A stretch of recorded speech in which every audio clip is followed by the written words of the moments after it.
mestra? Doncs mira, estaba pensando, Jesús alimentó a 5.000 y sobró comida. Andó sobre el mar y calmó la tempestad. También sanó a un montón de enfermos.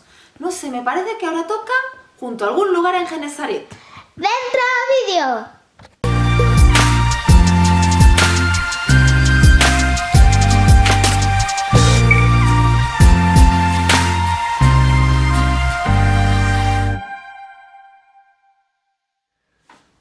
Qué bueno, en algún lugar en Genesaret, discípulos de manos sucias, hipócritas de manos limpias y multitud de oídos listos. Ahora, tenemos que ver una serie de datos que surgen por ahí. En primer lugar, los participantes, ¿no? En el capítulo 7 de Marcos, del 1 hasta el 23, podemos leer esa historia. Jesús viene ya de eventos anteriores. Jesús viene de alimentar a más de 5.000 y sobrar. Jesús viene de andar por el mar y calmar una tempestad, y ahora Jesús está en el contexto ese también que está sanando a multitud de gente. Es decir, nos encontramos multitudes, nos encontramos a los discípulos, nos encontramos a Jesús, y ahora en el contexto de Marcos capítulo 7 vemos a una serie de escribas y fariseos que habían venido desde Jerusalén. Aproximadamente de Jerusalén a Genesaret estamos en 150 kilómetros, o sea que se habían tomado un interés para llegar hasta Jesús. Ahora, el tema es que ellos, al estar allí, se dan cuenta de que los discípulos ahora están comiendo pan con las manos inmundas, las manos sucias. Tengo que hacer un pequeño paréntesis aquí, que no se trata de manos sucias mugrentas, que tenían las uñas como mejillones. No tiene que ver con eso. Lo que está ahí pasando es un tema ceremonial, ¿verdad? Ellos tenían sus costumbres, ellos tenían sus prácticas ceremoniales. Entonces, no es un tema higiénico, es un tema ceremonial. Lo que los discípulos estaban quebrando, por así entendernos, era la parte ceremonial. Y esa es la recriminación que le van a hacer a Jesús. Oye, Jesús, ¿por qué tus discípulos están ahora comiendo pan con las manos sucias, ¿no? Y fijaros, vamos a leerlo porque creo que es interesante ya contextualizarnos. En el versículo 3 dice, ellos aferrados a las tradiciones de los ancianos, se dieron cuenta que los discípulos estaban quebrantando esa tradición, ¿no? Entonces, ¿qué es lo que acontece? Bueno, ellos le preguntan en el versículo 6, le preguntaron pues los fariseos y los escribas, ¿por qué tus discípulos no andan, veis, conforme a las tradiciones de los ancianos? Y ahora Jesús va a entrar a replicarles, ¿verdad? Y después de esa réplica y de llamarles hipócritas y dejar una instrucción muy punzante, que creo que es muy puntual también para nuestros días, va a dirigirse a la multitud, y quiero que ahí prestemos atención a la historia o a la forma que él tiene de hablar de esas tradiciones y de lo que son ahora las nuevas costumbres, las costumbres del reino, por así entendernos, ¿ok? Entonces, hecha esa introducción, no es higiene, es religiosidad. Escribas y fariseos eran gente encargados de la religiosidad, ¿sí? No es una crítica a los escribas y a los fariseos porque gracias a ellos, por ejemplo, tenemos Biblia, ¿sí? Y simplemente habían acontecido una serie de cosas que quiero recuperar, dos palabras que creo que son fundamentales para comprender esta historia. Por ejemplo, si nos vamos al versículo 8, dice dejando, Jesús mismo ahora les reprende y les va a decir dejando el mandamiento de Dios, versículo 9, invalidando el mandamiento de Dios. Entonces, lo que tenemos que observar ahora es que ellos hacen una recriminación a Jesús en cuanto a sus discípulos de que estaban no respetando las tradiciones de los ancianos. Y Jesús ahora les va a hablar, y les va a hablar punzantemente, no sé, es un comentario telita, es un comentario duro, ¿no? Hipócritas, ¿no? Hipócritas, y fijaros, les remite a una historia o a un texto ya escrito 600 años antes aproximadamente, cuando Isaías les relataba en el versículo 6 esa historia que Isaías ya había dejado escrito: este pueblo de labios me honra, mas su corazón está lejos de mí.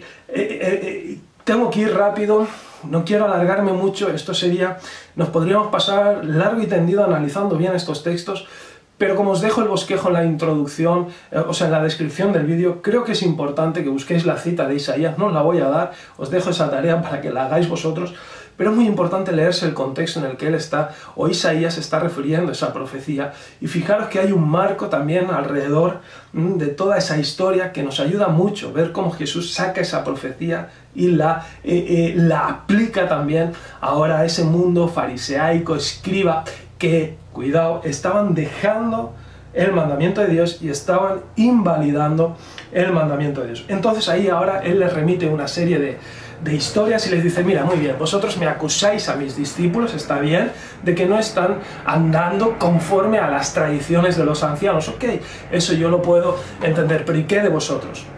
¿Qué de vosotros que invalidáis, ¿verdad? Y hacéis nula la palabra de Dios poniendo por encima las tradiciones de los ancianos. Vosotros mismos, leeros bien el texto, vosotros mismos estáis invalidando la palabra de Dios con decir simplemente ese juramento, esa consagración, Corbán, es Corbán. ¿Sí? Había un mandamiento dado por Moisés, honra a tu padre y tu madre, y vosotros lo habéis invalidado, lo habéis tapado, lo habéis cubierto, lo habéis hecho nulo. ¿Cómo? Haciendo una tradición, haciendo un mandamiento nuevo que está por encima del mandamiento de Dios, es decir, vuestras costumbres, vuestras tradiciones están por encima de la norma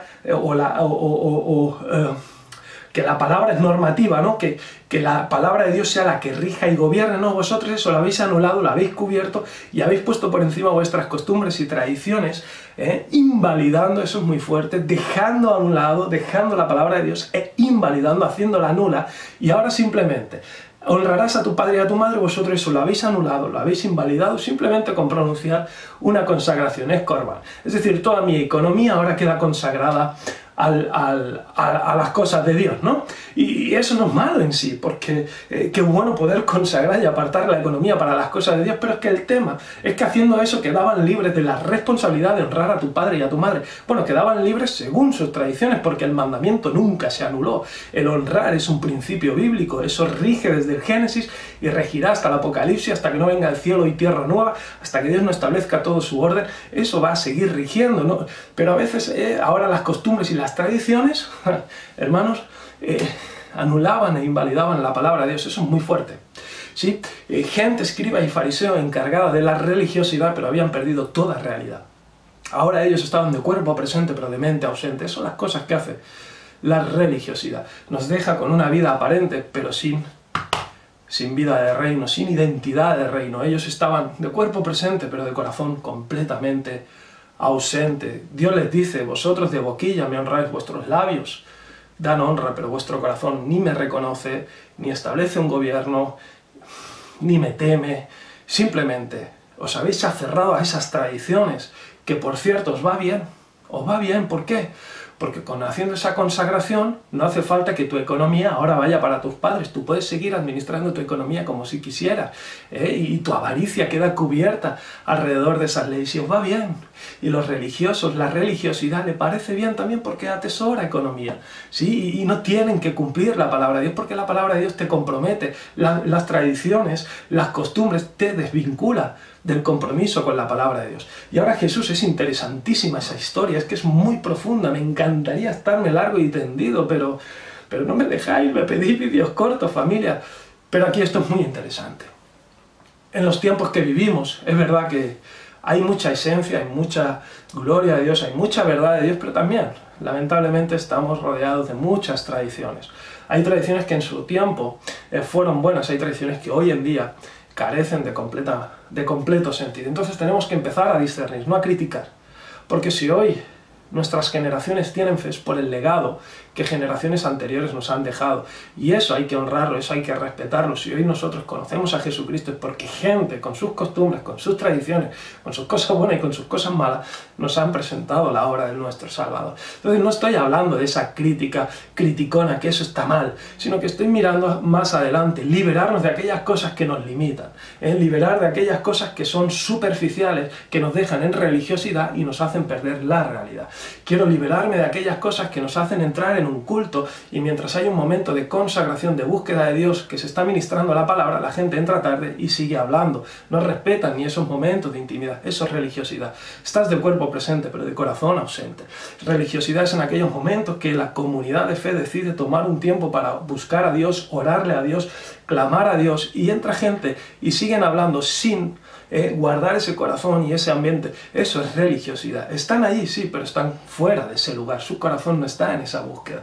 Y hermanos, quiero que este tema nos haga despertar a buscar aquellas cosas que hemos puesto por encima de la palabra de Dios, que la hacen nula y que la invalidan. Eso es muy importante. Sí, que dejan la palabra de Dios a un lado y la hacen nula. Hoy en día, con el modernismo que adolecemos, ¿sí? ¿Cuántas leyes nosotros hemos puesto por causa de nuestra inmoralidad? En aquel lugar levantaron un corbán porque les interesaba. En economía quedaban exentos de honrar a padre y a madre. Pero ¿qué pasa hoy con la santidad? ¿Cuántas cosas hacemos comunes que no son comunes? ¿Cuántas cosas también hemos adaptado las tradiciones del mundo, que le llaman las cosas malas como si fueran buenas, y las cosas buenas ya les llaman que son malas, y la Iglesia simplemente lo acepta, empieza a entrar en esas costumbres y en esas tradiciones, invalidan la palabra de Dios, la dejan a un lado, y eso nos deja a nosotros ahora en un lugar de cuerpo presente, pero de mente completamente ausente. Eso simplemente es un poquito la reflexión que yo quería hacer, porque me encanta esa historia, porque los discípulos eran gente que conocían bien esas costumbres, que vivían en esas costumbres, nacieron allí desde pequeñitos, les inculcaron esas creencias, esas tradiciones, pero por ser discípulos eran libres. Por eso ellos podían ser discípulos de manos sucias, no porque tuvieran pecado, sino porque eran libres de esas ceremonias litúrgicas. Y eso es lo bueno del discipulado, que nos hace libres de toda esa ceremonialidad, que solo es religiosidad, pero que no hay nada de realidad. Sin embargo, aquellos aferrados a esas costumbres y esas tradiciones, la realidad está presente, no la pueden reconocer.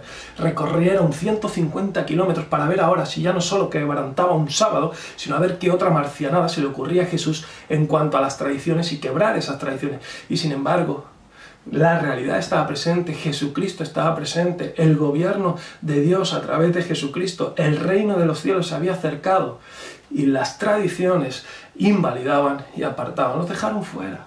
Isaías lo dijo hace 600 años, estáis hablando de mí, pero mi corazón, pero vuestro corazón no habla de mí. Realidad o religiosidad. Ese es el tema, lo que me encanta ya. Que una cosa es ser discípulo de manos sucias, en cuanto a que uno es libre de practicar esa ceremonialidad. Otros simplemente tenían el postureo. Mucho Instagram, mucha apariencia, pero poca esencia. Eso es lo que le pasaba ahora al mundo fariseo y escriba de aquel entonces. Pero Jesús ahora mira a la multitud, y ahora si queréis podemos leerlo. Pero les dice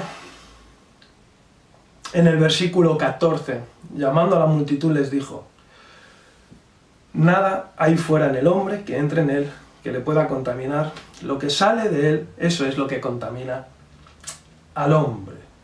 Bueno, más adelante los discípulos le preguntan el por qué, pero yo quiero tomar ya el 21 como una conclusión final.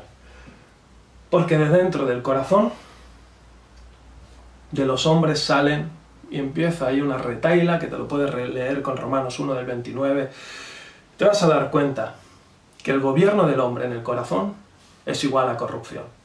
Pero que el gobierno de Dios en el corazón, el gobierno del Espíritu Santo en el corazón, es santificación. Repetimos, como es costumbre. El gobierno del hombre en el corazón se llama corrupción. Del corazón del hombre sale, y empieza a salir todas esas cosas. Pero si en el corazón está el Espíritu Santo, empieza a salir la santificación, ¿sí? Y Jesús les dice en un contexto que habían alimentos prohibidos, les dice: nada es prohibido, nada te puede contaminar, el virus no está fuera, el virus está dentro. El virus se llama hombre caído, se llama corazón no regenerado. El virus se llama pecado, y ese pecado está dentro del hombre, y esa abundancia del corazón es la que hablan los labios. Esa evidencia que está dentro se hace visible a través de las obras, y ahí lo tienes. Cuando el hombre gobierna, corrupción, avaricia, pero cuando el Espíritu Santo gobierna, es otra historia. Jesús nunca vino a buscar tradiciones, vino a buscar corazones, y esa es la historia. Y Jesús ahora está hablando, y escuchadme, multitud de oídos listos, tenéis que escuchar. que yo no quiero hacer un corazón duro de piedra que os deje distantes de las verdades de Dios. Yo no quiero que vuestro corazón se enroque hasta tal punto que con una confesión, corbán, podáis deshonrar al padre y a la madre. Yo no quiero dejaros ese corazón duro que al final el afecto natural se pierda. Yo no quiero eso en el hombre. Yo no quiero que el pecado acabe gobernando y acabe cauterizando tanto las conciencias que la luz de Cristo no pueda brillar. Esa no es mi obra. Yo he venido a afectar el corazón del hombre, a cambiar la vida del hombre, a cambiar el ser del hombre para cambiar la conducta del hombre. Si el hombre interior es bueno, todo su exterior es bueno. Pero en cambio, si el hombre interior es malo, todo su interior es malo. La lámpara del cuerpo son los ojos, lo que uno va viendo, eso es lo que... Si tú ves Netflix, reflejas Netflix. Si tú ves Biblia, reflejas Biblia. Y eso es lo que está haciendo. Yo no te quiero dejar con ese corazón duro. Yo quiero, como a Ezequiel, cambiar ese corazón de piedra y transformarlo en uno de carne.